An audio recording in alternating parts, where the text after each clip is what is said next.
అందరికీ నమస్తే అండి. Welcome to Subhash journalist.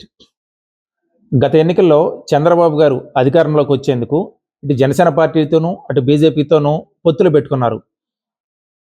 Party అధికారంలోకి వచ్చేందుకు, ఆయన ముఖ్యమంత్రి అయ్యేందుకు తెలుగుదేశం పార్టీకి చెందిన చాలామంది కీలక నేతలను పక్కన పెట్టేయాల్సిన పరిస్థితి వచ్చింది. మహామహులు, పార్టీ కోసం ఎంతో కష్టపడిన నేతలు, ఎన్నో త్యాగాలు చేసిన వాళ్ళు, సీనియర్ నేతలను కూడా చంద్రబాబు గారు వదులుకున్నారు. వీళ్ళందరికీ కూడా ఏంటంటే ఎమ్మెల్సీలు ఇస్తాను, మన పార్టీని గెలిపించండి, అధికారంలోకి వచ్చాక ఎమ్మెల్సీ ఇస్తాను హామీలు ఇచ్చి సర్ది చెప్పారు. అలాంటి వాళ్ళు ఆలపాటి రాజా గారు, దేవినేని ఉమా గారు, కొమ్మాలపాటి శ్రీధర్ గారు, పిఠాపురంలో పవన్ కళ్యాణ్ గారి కోసం సీటుని త్యాగం చేసిన వర్మ గారు, వంగవీటి రాధాగారు చాలా మంది ఉన్నారు. వీళ్ళలో వర్మ గారికి కానీ, ఆలపాటి రాజా గారికి కానీ, కొమ్మాలపాటి శ్రీధర్ గారికి కానీ బహిరంగంగా ఎమ్మెల్సీ ఇస్తామని హామీ ఇచ్చారు. పార్టీ అధికారంలోకి వచ్చి దాదాపు మే నెల వస్తే 2 సంవత్సరాలు అయిపోతుంది. అంటే 21 నెలలు అయిపోయింది. ఇంకొక 2-3 నెలలు 2 సంవత్సరాలు అవుతుంది. ఆయన హామీ ఇచ్చిన వాళ్ళలో ఏ ఒక్కటే నిలబెట్టుకోలేదు.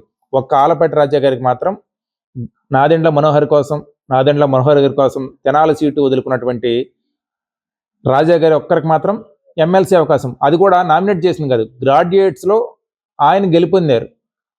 తెలుగుదేశం పార్టీ సింబల్ మీద పోటీ చేసి ఉమ్మడి కృష్ణా జిల్లా, ఉమ్మడి గుంటూరు జిల్లా గ్రాడ్యుయేట్స్ నియోజకవర్గం నుంచి ఆయన ఎమ్మెల్సీగా గెలుపొందారు. కట్ చేస్తే మైలవరం సీటు వదులుకున్న 4 సార్లు ఎమ్మెల్యేగా గెలిచి ఒక్కసారి ఓడిపోయారు ఉమా గారు. పార్టీ ప్రతిపక్షంలో ఉన్నప్పుడు ఎన్నోసార్లు బలమైన వాయిస్ వినిపించారు. అలాంటి నేత ఒక్కసారి ఓడిపోతే పక్కన పెట్టేస్తారా? ఏదైనా పార్టీ కష్టకాలంలో ఉన్నప్పుడు ఆయన వాయిస్ వినిపించలేకపోతున్నారు. ఉమా లాంటి వ్యక్తి అటు శాసనసభలో కానీ శాసన మండలిలో కానీ ఉండాలి. ఈరోజు పార్టీ కష్టకాలం వస్తే తెలుగుదేశం పార్టీ నుంచి సీనియర్ నేతలు కృష్ణా జిల్లాలో ఉన్నవాళ్ళు ఎవరొకరు మాట్లాడట్లా. ఉమా గారు ఏంటంటే ఏ పదవి లేదు నాకెందుకని చెప్పి ఆయన కాస్త నిరాశ నిస్పృహలతో కాలం వెళ్లదీస్తున్నారు. ఉమా గారు ఖచ్చితంగా చట్టసభల్లో ఉండాలని కృష్ణా జిల్లా తెలుగుదేశం పార్టీ అభిమానులే కాదు, రాష్ట్ర వ్యాప్తంగా ఉన్న తెలుగుదేశం పార్టీ అభిమానులందరూ కూడా కోరుకుంటున్నారు. పిఠాపురంలో వర్మ గారు ఎంత డేరింగ్ పర్సన్, ఇండిపెండెంట్గా గెలిచిన ఘనత వర్మ గారి సొంతం. ఇండిపెండెంట్గా 48,000 మెజార్టీతో పవన్ కళ్యాణ్ గారి కోసం సీటు త్యాగం చేశారు. సరే, పవన్ కళ్యాణ్ గారి గెలుపులో వర్మ గారి పాత్ర ఉందని చెప్పలేం, కానీ ఆయనకి అంత మెజార్టీ రావడంలో ఖచ్చితంగా వర్మ గారి కృషి ఉంది. ఆయనకి ఎమ్మెల్సీ ఇస్తామని చెప్పి ఈ రోజు ఇవ్వలేదు. కొమ్మాలపాటి శ్రీధర్ గారు 2 సార్లు గెలిచారు పెదకొరపాడులో. భాష్యం ప్రవీణ్ గారిని గెలిపిస్తే శ్రీధర్ని ఎమ్మెల్సీని చేస్తానని చెప్పి చంద్రబాబు గారు బహిరంగంగా హామీ ఇచ్చారు. ఈ రోజుకైనా హామీ నిలబెట్టుకోలే. సరే, వంగవీటి రాధా గారు లెగసీ గురించి తెలిసిందే.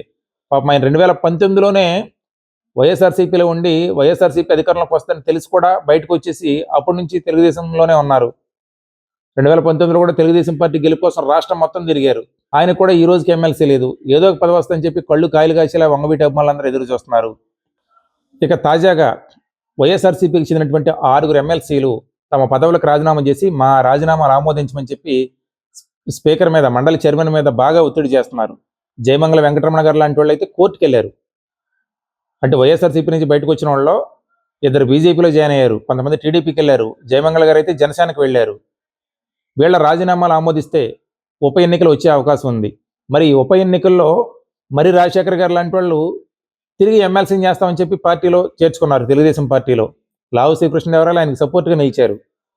మరి ఒకవేళ నిజంగా రాజీనామాలు చేసి ఉప ఎన్నికలు వస్తే చంద్రబాబు గారు ఎవరికైతే హామీ ఇచ్చారో వాళ్ళకి ఎమ్మెల్సీలు ఇస్తారా, లేదా రాజీనామాలు చేసిన వాళ్ళకే ఇచ్చి తర్వాత జరిగే ఖాళీ ఎమ్మెల్సీ స్థానాల్లో మళ్ళీ అవకాశం ఇస్తారా లేదా అన్నది చూడాలి.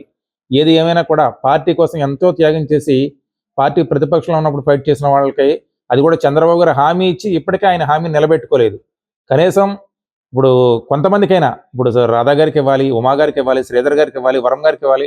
వీళ్ళ నలుగురిలో ఒకళ్ళిద్దరికైనా పదవులు వచ్చి ఉంటే మిగిలిన వాళ్ళకైనా వస్తాయని ఒక ఆశ ఉండేది.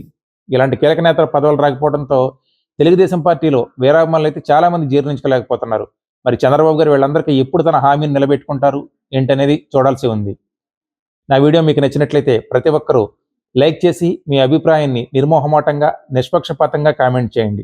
నా ఛానల్ ప్రతి ఒక్కరూ సబ్స్క్రైబ్ చేసుకోండి. Thank you.